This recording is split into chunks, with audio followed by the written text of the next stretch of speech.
샬롬. 오늘도 또 평안한 하루 보내고 계신가요? 또 한 주간 또 하나님 말씀 안에서 승리하셨을 것이라 믿습니다. 저희가 함께 만나지 못하지만 하나님 안에서 늘 서로 소통하면서 하나님의 은혜를 우리가 함께 나누기를 소망합니다. 이번 시간에는 전에 저희가 오늘의 교회에 대해서 얘기했고, 또 베드로를 통해서 그리스도인들이 어떻게 살아야 하는지를 또 배웠고, 또 헌신의 나무에 대한 이야기를 우리가 했습니다. 이제 헌신의 나무 한 그루가 아니라 이제 우리 모두가 헌신의 나무가 되어서 헌신의 큰 숲을 이뤄나가게 되기를 간절히 소망합니다. 오늘은 우리가 선을 행하되 고난을 받을 때 어떻게 해야 되는가, 그래도 선을 행해야 된다는 것이죠. 그것이 하나님의 뜻이라는 것입니다. 그래서 오늘 도표에서 보시는 것처럼 정말 우리는 어떤 존재인지를 명확히 알고, 그것에 대해서 우리가 하나님 앞에 선을 행함을 통해서 하나님께 더 가까이 나아가는 은혜의 삶을 누려야 한다는 것을 나누게 되기를 원합니다. 저희가 기도하며 시작하겠습니다. 하나님 아버지, 감사합니다. 하나님께서 이 시간 우리 강동 시니 아카데미 어르신들 한 분 한 분을 위하여 기도하니 성령 충만함 주시고, 말씀을 나눌 때 하늘의 은혜로 충만케 하여 주시옵소서. 예수님의 이름으로 기도합니다. 아멘. 오늘 강의를 또 들으시면서 또 하나님 말씀 속에서 선을 행함으로 악을 이겨나가는 승리를 누리시길 소망합니다. 올려드린 도표를 이렇게 보시면서 한번 생각해 보면 좋겠습니다. 거기에 보면 5가지의 이야기가 나오죠. 전적 타락, 무조건적 선택, 제한된 속죄, 불가항력적 은혜, 성도의 견인, 이런 것이 나옵니다. 이것을 뭐라고 부르냐면 칼빈주의 5대 강력 교리라고 얘기합니다. 칼빈주의 5대 교리인데요. 이 칼빈주의 5대 교리를 하나씩 살펴보면 이런 얘기를 담고 있습니다. 전적 타락이라는 것은요, 사람이 하나님 안에서 완전히 타락해버렸다라는 것입니다. 다시 소생할 수 있는 근거가 없다. 그만큼 완전한 죄인이다라는 것입니다. 그래서 허물과 죄로 죽었던 너희라고 아예 단정지어서 에베소서 2장에서 말하고 있는 것이고요. 우리는 그루터기라도 남은 어떤 가능성이 있는 존재가 아니라 가능성 자체가 다 무너져버린 존재라는 것입니다. 무조건적인 선택이라는 것은, 이 선택은 하나님께 있다는 것이죠.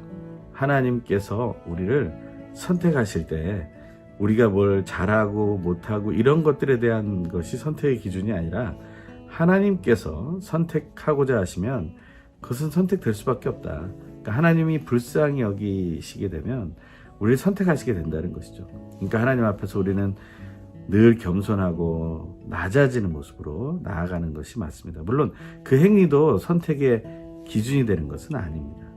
또 세 번째는 제한된 속죄라고 하죠. 이 제한된 속죄라는 것은 오직 예수 그리스도로만 구원을 얻는다라는 의미도 되고요. 또한 예수 그리스도의 사람으로 택함 받은 사람들만 이 제한된 속죄에 들어갈 수 있다라는 그런 의미가 됩니다. 하지만 이것은 조금 어려운 부분이긴 하지만 우리는 오직 예수 그리스도를 통해서 우리는 속죄를 얻을 수 있다는 사실을 알게 되기 원하고, 하지만 이것을 우리가 행할 때 오직 성령 하나님이 우리에게 임해 주셔야만 그런 것이 가능하다는 사실을 알게 되기를 간절히 바랍니다. 그리고 불가항력적인 은혜라는 것도 마찬가지로 성령 하나님의 역사입니다. 우리가 우리 스스로의 약점을 알고 우리가 스스로 죄인인 것을 깨달아 가지고 그냥 회개한다고 해서 회개가 되는 것이 아닙니다. 그것은 하나님의 불가항력적인 은혜가 있을 때 가능해진다는 것이죠. 오직 전권이 하나님께 있다는 것을 인정하는 것입니다. 우리는 어떤 행위로, 또 어떤 이론으로, 어떤 이념으로 구원받는 것이 아니죠. 5번째는 성도의 견인이라는 겁니다. 이것은 성도들을 이렇게 인내함으로 이끌어 주시는 분이 계신데, 그분이 바로 또 성령 하나님이시라는 것입니다. 성령 하나님의 인도하심이 없다면 우리는 이 일을 감당해낼 수가 없는 것이죠. 거의 빨간색 글씨로 대문자로 써 있는 걸 보면 전적 타락은 T, 무조건적 선택은 U, 제한된 속죄는 L, 불가항력적 은혜는 I, 성도의 견인은 P라고 되어 있어요. 그래서 이 칼빈주의 5대 교리를 앞글자를 따서 튤립이라는 꽃 이름으로 얘기하기도 합니다. 이런 우리가 하나님을 향해 어떻게 나아갈 수 있을까에 대한 얘기를 우리는 또 보게 됩니다. 그 옆에 그림을 보시면 인생과 현실은 죄 속에 가득 차 있고요. 우리는 사실 불의한 인생입니다. 하지만 삼위일체 하나님께 나아가기 위해서 우리가 할 수 있는 일은 예수 그리스도께서 말씀해 주신 대로 또한 하나님이신 계명대로 선을 행하는 일을 하는 것입니다. 이 선을 행하는 일을 하게 될 때 우리는 여러 가지 고난을 겪게 되죠. 그 옆에 그려져 있는 위협, 해함, 불안, 억울함, 두려움, 비방, 고난, 수치 이런 것들이 가로막고 있지만 우리는 계속해서 선을 행해야 된다는 것입니다. 베드로전서 3장 17절 앞부분이 거기 적혀 있는데요. 선을 행함으로 고난받는 것이 하나님의 뜻일진데 라고 말하고 있습니다. 이 말씀을 받아들이기는 참 어렵지만 우리는 이 말씀을 믿고 가야 합니다. 우리가 하나님 앞에서 선을 행함으로 고난받을 수 있다라는 것에 대해서 믿으면서 우리에게 주어진 또 하루하루를 살게 되기를 간절히 소망합니다. 이 시간 또 오늘 나눈 말씀을 기억하면서 함께 기도하기 원합니다. 기도하겠습니다. 하나님 아버지, 하나님께서 오늘도 우리와 함께 해주셔서 우리 귀한 강동 시니어 아카데미 어르신들과 하나 되는 말씀의 나눔을 얻게 하시니 감사합니다.